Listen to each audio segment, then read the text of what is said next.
Shalom Ubracha, on continue aujourd'hui à la deuxième Mishnah du 6e chapitre, Mishnah Bet. La Mishnah nous parle du cas où un homme avait une bête, il a placé sa bête Inicha Bechama au soleil. Et au soleil, on sait que la bête va souffrir de la chaleur et à ce moment-là, elle risque de sortir même si elle est enfermée dans un enclos, comme nous l'avons vu, karaoui, c'est-à-dire que le propriétaire a fermé avec une porte qui pouvait surmonter un vent habituel. Mais malgré tout, puisque la bête est restée au soleil, le soleil qui tape sur la bête va m'échauffer, l'énerver, et à ce moment-là, la bête, même devant une telle porte, elle sortira, et elle forcera la porte. Ou bien dans le cas où Shemesara le Cheresh, donc nous allons voir que dans le premier cas, Inicha Bechama, il est responsable, où Shemesara le Cheresh Oteve Katan. Aussi, il a donné sa bête à garder à un Cheresh, un sourd-muet, un choté, un fou, un katan ou un enfant de moins de 13 ans, qui ne sont pas considérés, ces trois-là, comme des êtres responsables. Donc le propriétaire qui laisse sa bête à un enfant, et que ensuite Fiatsa Vizika, la bête a endommagé, bien sûr que le propriétaire est chayav, est responsable, puisque ce n'est pas considéré, ça ne s'appelle pas avoir gardé sa bête, puisqu'il a laissé sa bête à un être qui n'est pas responsable. Dans le cas où Messara l'héroé, le propriétaire a donné cette bête l'héroé à un berger, donc le berger doit garder la bête. Nichnas roé tartav. Dans ce cas-là, c'est le berger qui est responsable des dégâts que la bête va commettre, puisqu'il prend la garde de la bête. Et même dans le cas où il avait une bête qu'il a donnée à un premier berger, et ce premier berger a donné à un deuxième berger, le deuxième berger est responsable, on ne peut pas dire que c'est le premier qui n'avait pas le droit de donner à un autre berger, puisque à l'époque, l'habitude était que un grand berger, un berger responsable de beaucoup de bêtes, allait engager d'autres bergers, mais partager son troupeau. Donc le berger, le dernier qui reçoit la bête, c'est lui qui est responsable des dégâts de la bête. Un autre cas, nous dit la Mishnah, Nafla Legina. La bête est tombée dans un jardin. En général, dans la Mishnah, dans la Gemara, Gina, un jardin, c'est lorsqu'il y a des légumes qui sont plantés dans ce terrain, dans ce jardin. Ce n'est pas juste un jardin d'enfants, c'est un jardin où il y a des légumes. Donc, Nafla Legina, la bête est tombée dans un jardin de légumes. Elle a glissé, elle est tombée.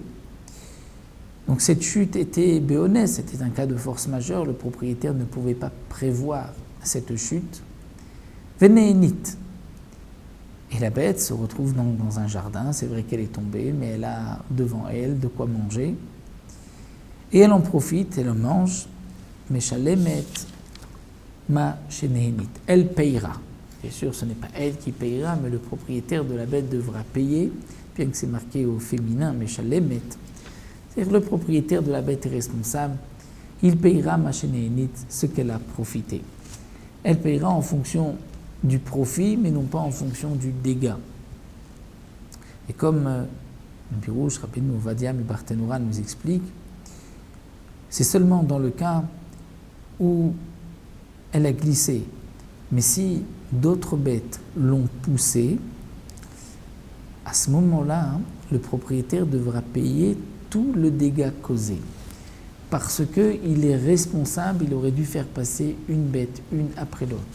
S'il a fait passer plusieurs bêtes en même temps et qu'une bête a poussé l'autre, il est responsable de la chute. Donc nous avons vu dans cette Mishnah que lorsque le propriétaire est responsable de la chute, il payera tout le dégât causé par la bête. S'il n'est pas responsable de la chute, il ne payera que le profit de la bête, c'est-à-dire le prix d'un repas de cette bête. Et d'un repas, comme nous avons vu, déjà plus haut, c'est de l'orge, ce qu'une bête a l'habitude de manger. Même si elle a mangé d'autres légumes qui valent beaucoup plus que l'orge, malgré tout, il ne payera que le prix de l'orge. Et encore, l'orge a un prix intéressant, à un bas prix. Comme c'était l'habitude à l'époque, on trouvait de l'orge de cette qualité, d'une autre qualité. Dans le cas où la bête yarda kedarka, elle est descendue normalement, kedarka, on a vu un jardin à côté, elle descend, visika et elle endommage. Dans ce cas-là, Meshalemet Mashezika, elle payera, c'est-à-dire le propriétaire payera Mashezika, ce que la bête a endommagé. Il aurait dû faire attention de ne pas laisser sa bête descendre dans un jardin. Ketzad Meshalemet Mashezika, la Mishnah poursuit, comment va-t-elle payer ce qu'elle a endommagé? Comment va-t-on évaluer le dégât? Donc une bête qui est venue dans un champ et qui a mangé 3 kilos de fruits, 3 kilos de légumes, on ne va pas dire quel est le prix de ces légumes, de ces fruits sur le marché, 3 kilos et elle payera. Mais Shamin Betsea Beota Sade, on va évaluer un Betsea dans ce champ. C'est-à-dire, le champ à l'époque était divisé, si on peut dire, par des harougotes, c'est-à-dire des rangées. Il y avait des rangées où on semait des légumes. Elle a mangé dans une rangée. On pourrait évaluer, pour savoir quel est le dégât qui a été causé, il suffit de voir combien le terrain valait auparavant, combien il vaut maintenant. C'est la différence qui peut être considérée comme le dégât. On ne va pas évaluer les fruits qu'elle a mangés, les légumes. On va évaluer combien le terrain a perdu de sa valeur. Un terrain qui a des légumes prêts à être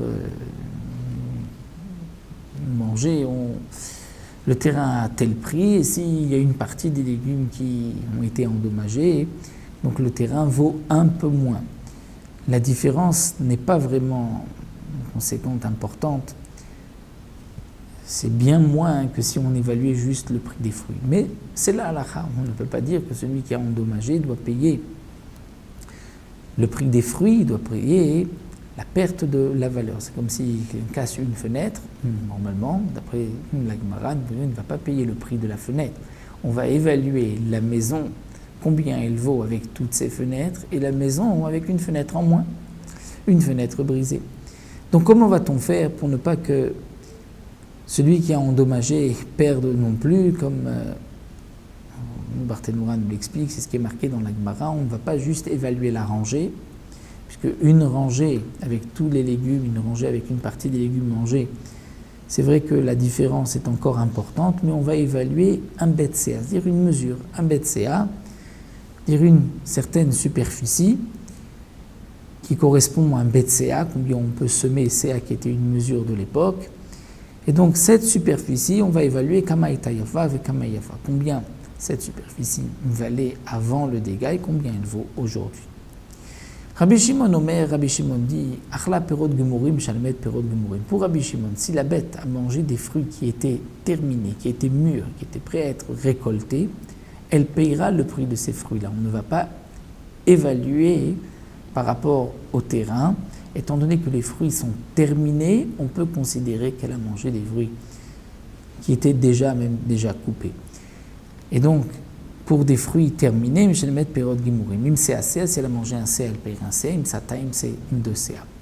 Donc, d'après Rabbi Shimon, lorsque les fruits sont terminés, même s'ils n'ont pas été coupés, puisque si les fruits ont été coupés et que la bête les a mangés, on va évaluer combien de fruits elle a mangé.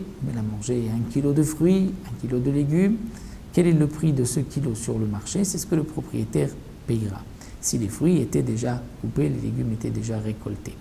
Lorsque les fruits sont rattachés au sol et qu'ils sont mûrs, là nous avons une marloquette entre Tanakama et Rabbi Shimon. D'après Rabbi Shimon, on évalue comme si les fruits étaient coupés. D'après Tanakama, on évalue le terrain, combien il valait avant, combien il vaut maintenant. Lorsque les fruits ne sont pas mûrs, là même Rabbi Shimon est d'accord qu'on évalue le terrain, combien il valait avant, combien il vaut maintenant.